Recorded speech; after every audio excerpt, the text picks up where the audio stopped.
President of the United States of America.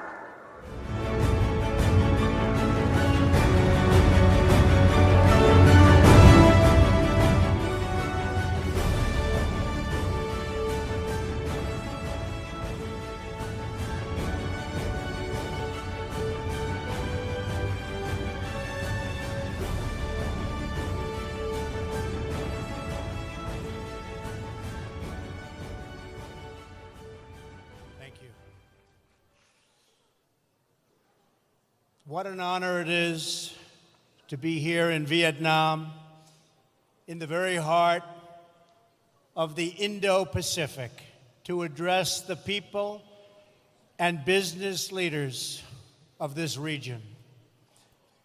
This has already been a remarkable week for the United States in this wonderful part of the world. Starting from Hawaii, Melania and I traveled to Japan, South Korea, and China, and now to Vietnam to be here with all of you today. Before we begin, I want to address all those affected by Typhoon Damre.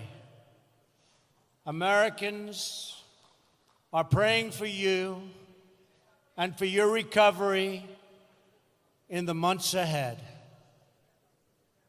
Our hearts are united with the Vietnamese people suffering in the aftermath of this terrible storm. This trip comes at an exciting time for America. A new optimism has swept all across our country. Economic growth has reached 3.2%, and going higher.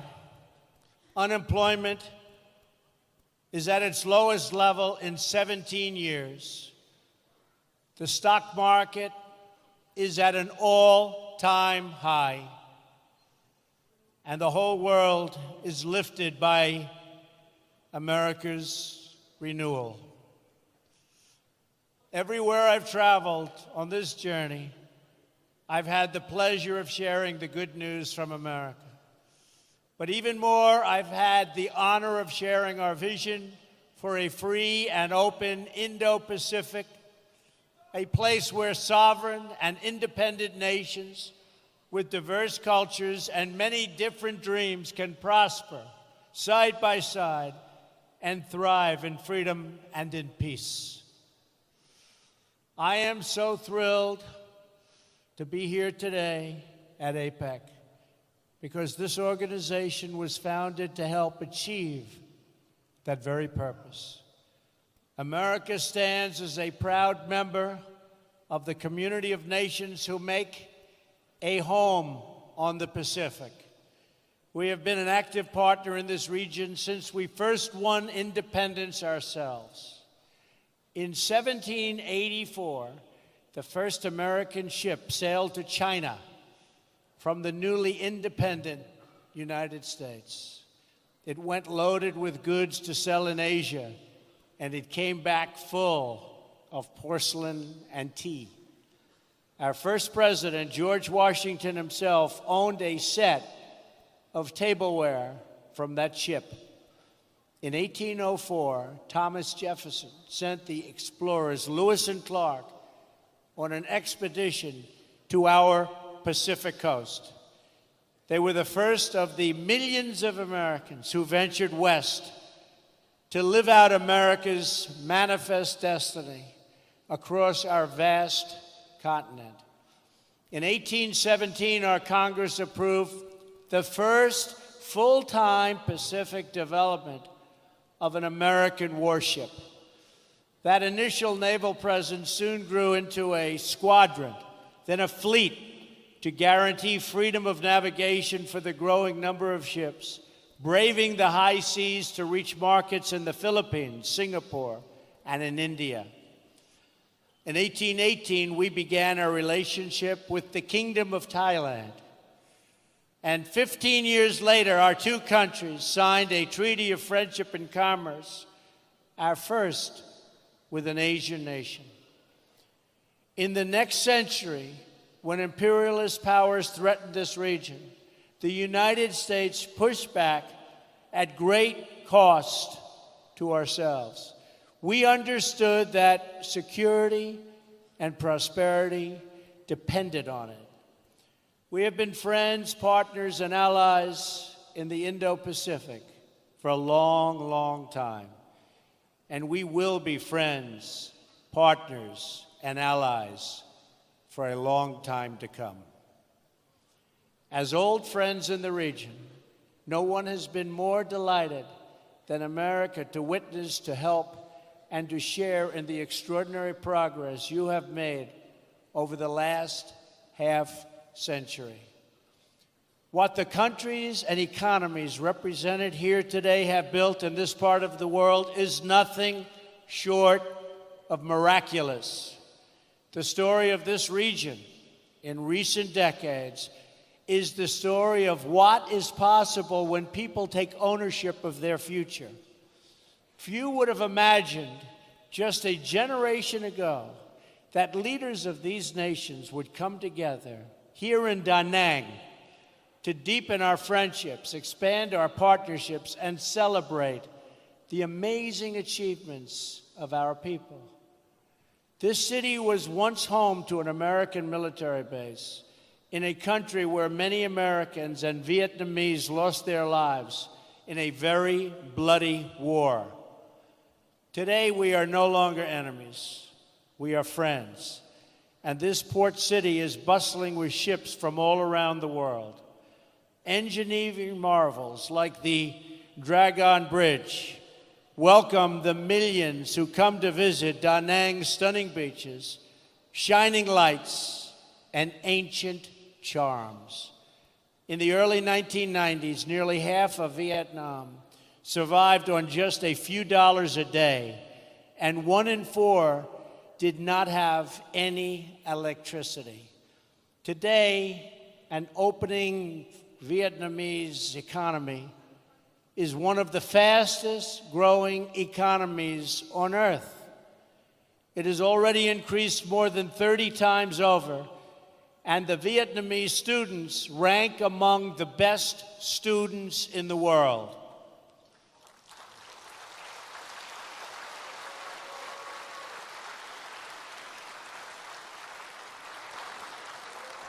And that is very impressive. This is the same story of incredible transformation that we have seen across the region.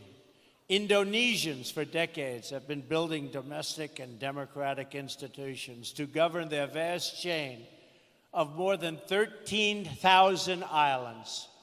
Since the 1990s, Indonesia's people have lifted themselves from poverty to become one of the fastest growing nations of the G20. Today, it is the third largest democracy on earth. The Philippines has emerged as a proud nation of strong and devout families. For 11 consecutive years, the World Economic Forum has ranked the Philippines first among Asian countries in closing the gender gap and embracing women leaders in business and in politics.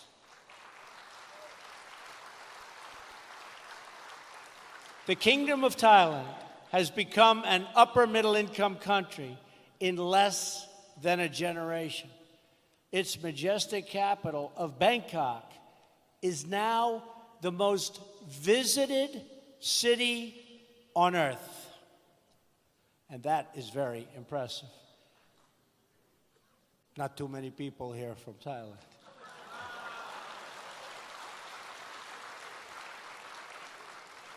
Malaysia has rapidly developed through recent decades, and it is now ranked as one of the best places in the world to do business. In Singapore, citizens born to parents who survived on $500 a day are now among the highest earners in the world, a transformation made possible by the vision of Lee Kuan Yew's vision of honest governance and the rule of law. And his great son is now doing an amazing job. As I recently observed in South Korea, the people of that republic took a poor country ravaged by war and in just a few decades turned it into one of the wealthiest democracies on earth. Today, South Koreans enjoy higher incomes than the citizens of many European Union countries. It was great spending time with President Moon. Everyone knows of China's impressive achievements over the past several decades. During this period, and it was a period of great market reforms, large parts of China experienced rapid economic growth. Jobs boomed, and more than 800 million citizens rose out of poverty. I just left China this morning and had a really productive meeting and a wonderful time with our gracious host, President Xi. And as I saw on my first stop of this trip, in Japan, we see a dynamic democracy in a land of industrial, technological, and cultural wonders. In fewer than 60 years, that island nation has produced 24 Nobel Prize winners for achievements in physics, chemistry, medicine, literature, and the promotion of peace.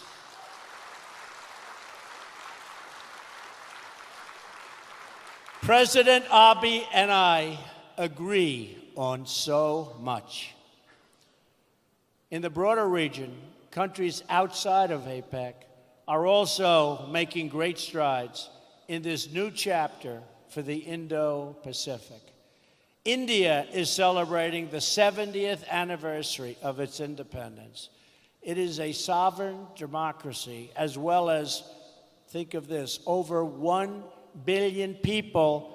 It's the largest democracy in the world. Since India opened its economy, it has achieved astounding growth and a new world of opportunity for its expanding middle class. And Prime Minister Modi has been working to bring that vast country and all of its people together as one. And he is working at it very, very successfully indeed. As we can see in more and more places throughout this region, citizens of sovereign and independent nations have taken greater control of their destinies and unlocked the potential of their people. They pursued vision of justice and accountability, promoted private property and the rule of law, and embraced systems that value hard work and individual enterprise. They built businesses. They built cities. They built entire countries from the ground up. Many of you in this room have taken part in these great uplifting national projects of building. They have been your projects from inception to completion, from dreams to reality.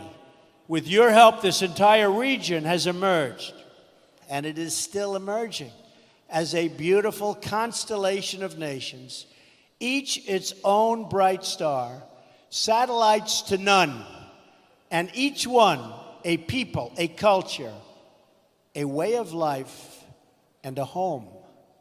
Those of you who have lived through these transformations understand better than anyone the value of what you have achieved. You also understand that your home is your legacy, and you must always protect it.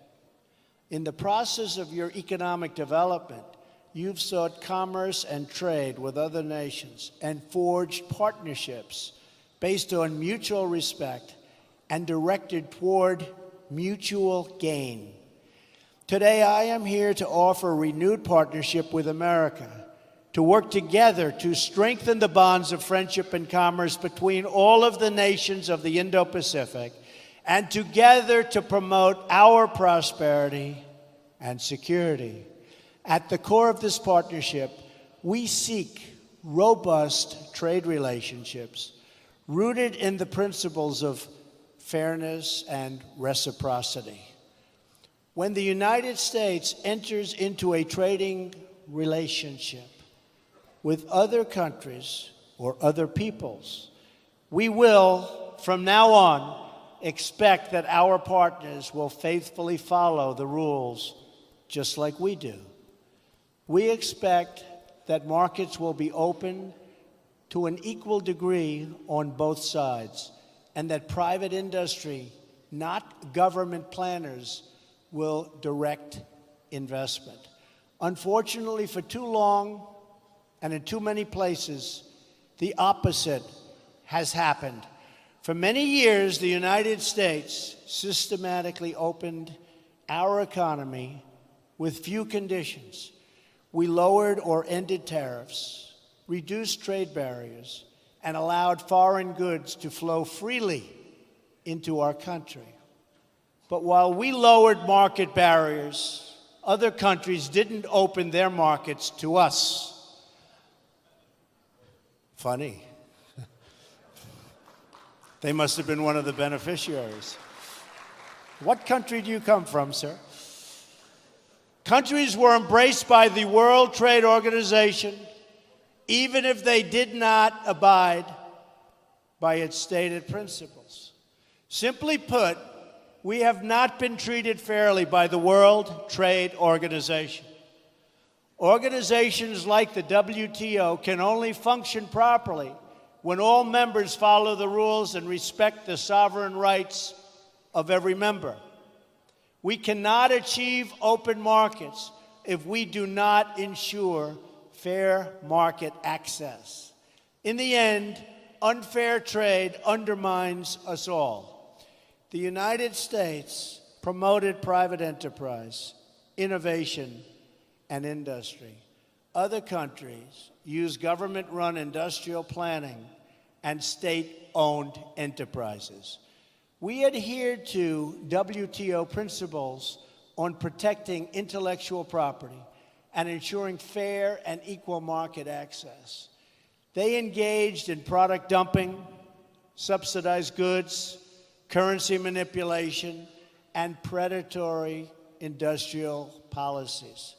They ignored the rules to gain advantage over those who followed the rules, causing enormous distortions in commerce and threatening the foundations of international trade itself. Such practices, along with our collective failure to respond to them, hurt many people in our country and also in other countries. Jobs, factories, and industries were stripped out of the United States and out of many countries in addition. And many opportunities for mutually beneficial investments were lost because people could not trust the system. We can no longer tolerate these chronic trade abuses, and we will not tolerate them. Despite years of broken promises, we were told that someday soon everyone would behave fairly and responsibly. People in America and throughout the Indo-Pacific region have waited for that day to come. But it never has, and that is why I'm here today, to speak frankly about our challenges and work toward a brighter future for all of us. I recently had an excellent trip to China, where I spoke openly and directly with President Xi about China's unfair trade practices and the enormous trade deficits they have produced with the United States.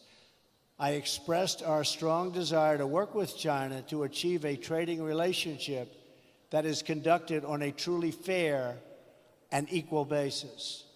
The current trade imbalance is not acceptable. I do not blame China or any other country, of which there are many, for taking advantage of the United States on trade. If their representatives are able to get away with it, they are just doing their jobs. I wish previous administrations in my country saw what was happening and did something about it. They did not, but I will. From this day forward, we will compete on a fair and equal basis. We are not going to let the United States be taken advantage of anymore. I am always going to put America first, the same way that I expect all of you in this room to put your countries first.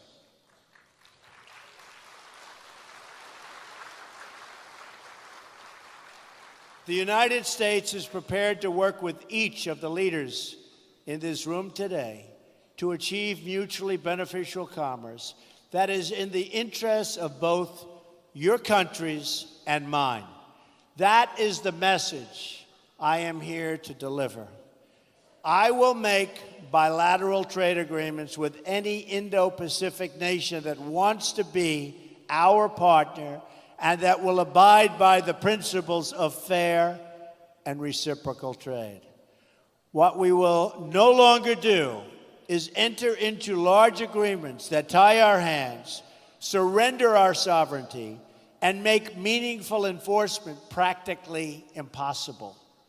Instead, we will deal on a basis of mutual respect and mutual benefit. We will respect your independence and your sovereignty. We want you to be strong, prosperous, and self-reliant, rooted in your history, and branching out toward the future. That is how we will thrive and grow together in partnerships of real and lasting value.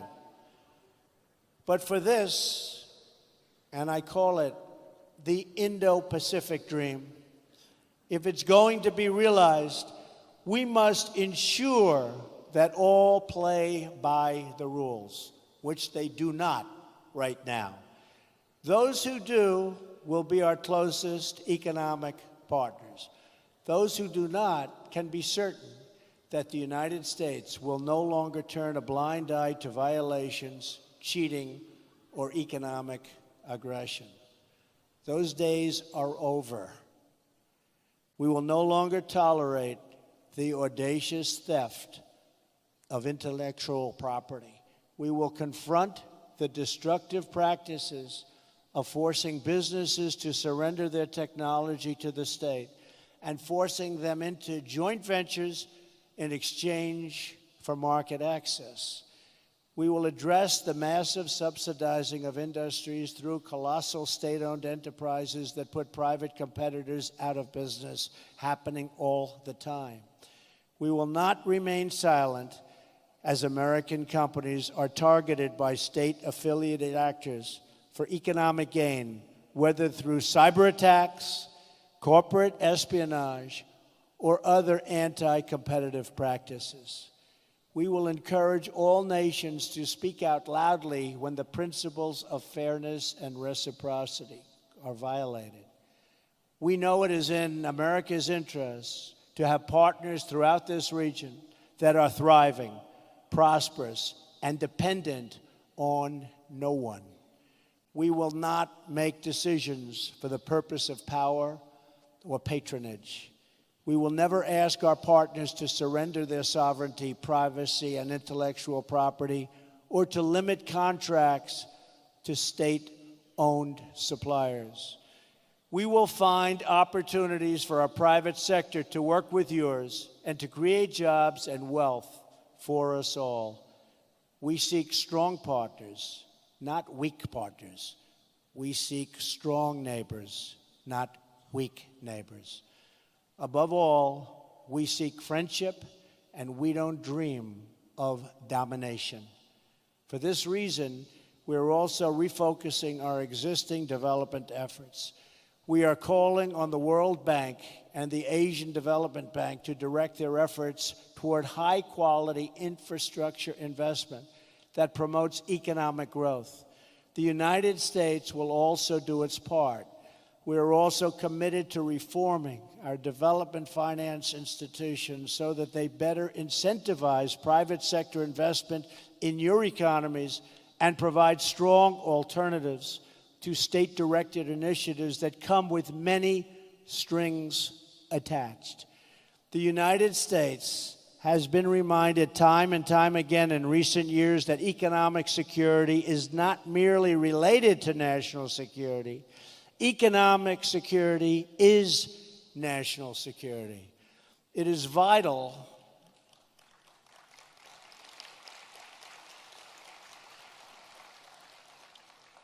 to our national strength. We also know that we will not have lasting prosperity if we do not confront grave threats to security, sovereignty, and stability facing our world today. Earlier this week, I addressed the National Assembly in Seoul, South Korea, and urged every responsible nation to stand united in declaring that every single step the North Korean regime takes toward more weapons is a step it takes into greater and greater danger. The future of this region and its beautiful people must not be held hostage to a dictator's twisted fantasies of violent conquest and nuclear blackmail. In addition, we must uphold principles that have benefited all of us, like respect for the rule of law, individual rights, and freedom of navigation and overflight, including open shipping lanes. Three principles, and these principles create stability and build trust, security, and prosperity among like-minded nations. We must also deal decisively with other threats to our security and the future of our children, such as criminal cartels, human smuggling, drugs, corruption, cybercrime, and territorial expansion. As I have said many times before, all civilized people must come together to drive out terrorists and extremists from our societies, stripping them of funding, territory, and ideological support. We must stop radical Islamic terrorism.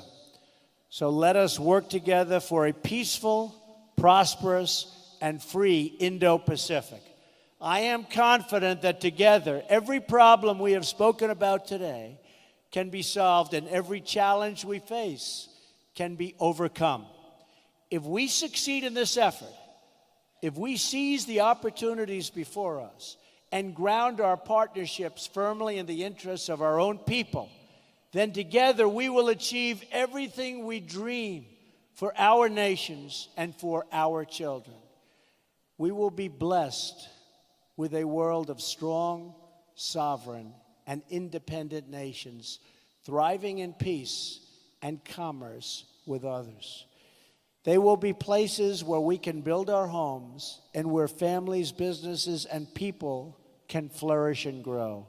If we do this, we will look at the globe half a century from now, and we will marvel at the beautiful constellation of nations, each different, each unique, and each shining brightly and proudly throughout this region of the world.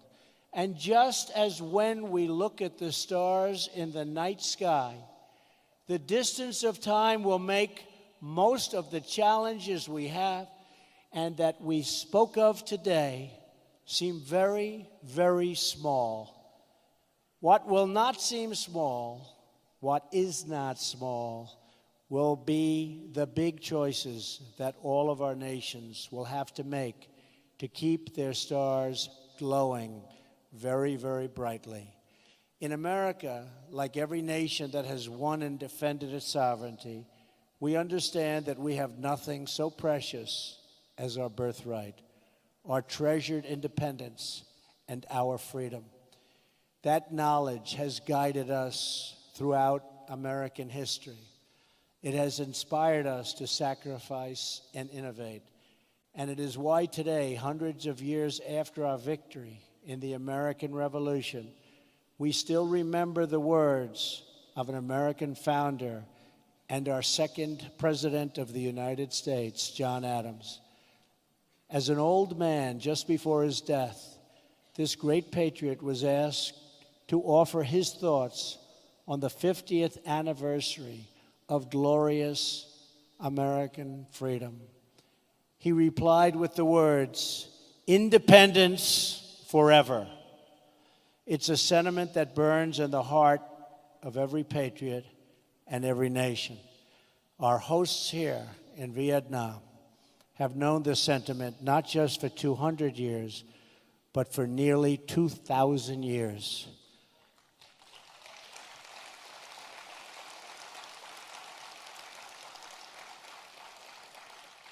It was around 40 AD when two Vietnamese sisters, the Trung sisters, first awakened the spirit of the people of this land. It was then that, for the first time, the people of Vietnam stood for your independence and your pride. Today, the patriots and heroes of our histories hold the answers to the great questions of our future and our time. They remind us of who we are and what we are called to do. Together, we have it in our power to lift our people and our world to new heights, heights that have never been attained. So let us choose a future of patriotism, prosperity, and pride. Let us choose wealth and freedom over poverty and servitude. Let us choose a free and open Indo-Pacific. Finally, let us never forget, the world has many places, many dreams, and many roads. But in all of the world, there is no place like home. And so, for family, for country, for freedom, for history, and for the glory of God, protect your home, defend your home, and love your home today and for all time. Thank you. God bless you. God bless the Pacific region. And God bless the United States of America. Thank you very much. Thank you. Ladies and gentlemen, please rise to thank the President of the United States of America.